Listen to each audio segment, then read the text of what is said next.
that tends to be on the spectrum. Now, there are a lot of people who live in this city who are very happy with the way it's being run. And I think that bears itself out in election results. However, there are a lot of people also who are unhappy with the way the city is being run. So I kind of tongue-in-cheek dubbed it Angry Newton and Blissfully Unaware Newton. Okay. Now, the people that are unhappy about the way things are being run in the establishment were a little bit upset that I dubbed it Angry Newton. The blissfully unaware folks are blissfully unaware that I wrote that. They won't be watching this program, so I'm not afraid to talk about them, okay, because they're going to be blissfully unaware that we're even talking about this. But when I looked at the election results, what I had written about in terms of the political spectrum bore itself out in the election results from Ward 1-4, which is down on the lake. They, if they would have it their way in that precinct, would have voted everybody out. Okay. So that's the throw the bums out, no matter who they are. That is the throw the bums out ward. That is the throw the bums out ward. Why would they? Precinct, right? Well, actually, 1 and 8 as far as precincts tend to be a little bit more conservative. Historically, I mean, I almost not want to say conservative in a sense because, sort of centrist in Newton tends to be viewed almost as conservative. Right. Right. But so when you say, I mean, in a way, you're sort of talking about some of the folks that Emily was supportive of, that were trying to get on the school committee, and I wonder if people really are angry, or if they just want to see some of the same change that, for example, SETI wants to see. Sure. You could look at Ward 1-1. They almost voted everybody out. I think the only challenger that lost for the school committee race was Tom Mountain. He did not win against Margie Ross Decter, and only by a few votes. Okay, so they almost had the same record as 1-4. 1-2 and 1-3 split the baby a little bit. They were a little bit more moderate. But yeah, and here's the issue is they've got something to say. I mean, I don't mean to slight them at all by describing them as Angry Newton. They have something to say. They obviously don't feel like they're being effectively represented by the people that are in office. So the question for the coming administration is exactly what are we going to do about that?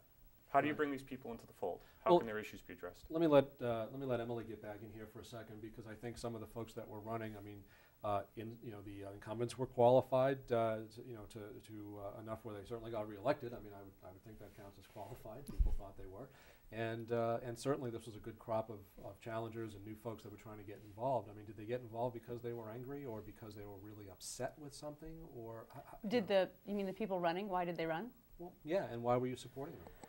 Well, like I said, I think it's, that they just feel like, and I feel like, that our leadership is not as good as it could be. So whether it's class sizes or the math curriculum, diffusion of better ways of teaching. There's been a discussion about differentiated math instruction, whether we're getting that into as many classrooms as we should. I mean, you can get into the weeds of the school committee issues, but the more you follow it, sometimes you think we could be doing better, and I think that the folks who ran, that's really what it came down to. I mean, I would say in wards 1 and 8, I mean, it's pretty obvious those are more lower income areas of the city, and so I think that those folks do tend to sometimes feel not as represented. Those areas were heavily against the override vote, for example.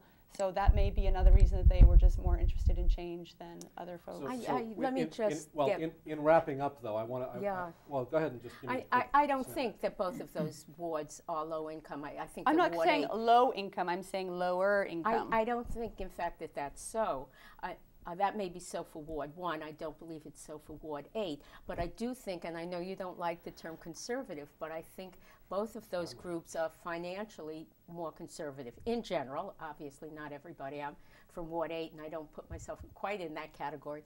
And also, those people don't turn out to vote as much. When you look at the results of elections, oftentimes the Ward 1 and the Ward 8 people are a lesser percentage come out than do some of the people sort of in the center of the city, shall we say. I don't know why that is, and it's an interesting question to analyze. So I mean, I know well, we just got to wrap up. We've only got like a couple minutes left, believe it or not. But just in a nutshell, let's start with Ed. To be successful a year from now, for SETI to be perceived, or in reality to be successful, what does he have to do? Well, Charlie, let's work it backwards and assume that he's got a 4-year term that's going to expire in 2013. That means that the re-election campaign is going to begin in late 2012. But I mean in the first year, though. Well, this is what I'm getting at. Is now you're already on a timeline. It's real short. He has to work quickly. He has to surround himself with people that share his vision of the city and who are committed to moving the ball forward. I think you're coming into city government that you would like to see be extremely transparent, and right now it has been utterly opaque for a long time. Okay, that has to change. And Myra, you were a Balzer supporter. What would make you happy? What could he do that would make you feel good about him as mayor? I felt that both candidates really represented pretty much the same point of view. And I think that SETI has it all in front of him. If he does the things that he said he was going to do, he's going to really do well. It's a hard job because, you know, the financial situation is not something that's easy to correct.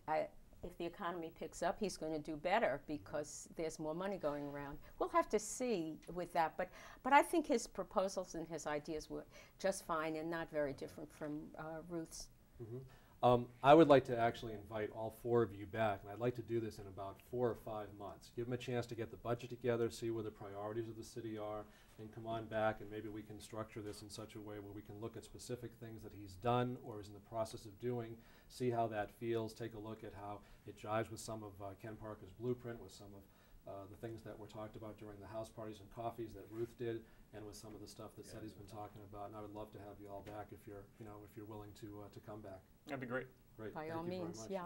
Ed Prisby, Myra Tattenbaum, Sean Fitzgibbons, Emily Norton, thank you very much. And I just want to say thank you to a few other people. First of all, First Commons Bank and for sponsoring the program. We appreciate the support there. Also, Four Corners Pizza, which decided to show up with some pizza. We appreciate them. And in wrapping up, I just want to kind of leave you with one thing. You know, there were 5 new aldermen, and so with all due respect to David Letterman, I now bring you as a little year-end wrap-up here the top 10 things newly elected aldermen hear from people on the streets of Newton. Number 10. Keep it clean. What exactly does an alderman do anyway? Number 9. I just got a speeding ticket. Anything you can do about that? Number 8. Remember me? I was with you from the start of the campaign.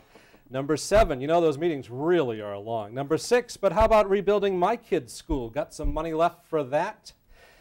Number 5, why can't you just fire everyone and start fresh? How about number 5? We got number 5 up there? There we go. Number 4, hey, when are you going to get around to fixing my street? Number 3, why did you want that job again?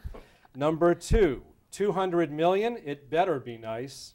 And number 1 thing that the new aldermen, newly elected here on the streets of Newton, are you sure we really need 24 of you? So hopefully I will be a better alderman than comedian. I think that's clear. It wouldn't be difficult for me to achieve that goal. Thank you again for everybody for coming in. And hopefully we can have a little fun and get some work done in the upcoming year as well. I really appreciate that.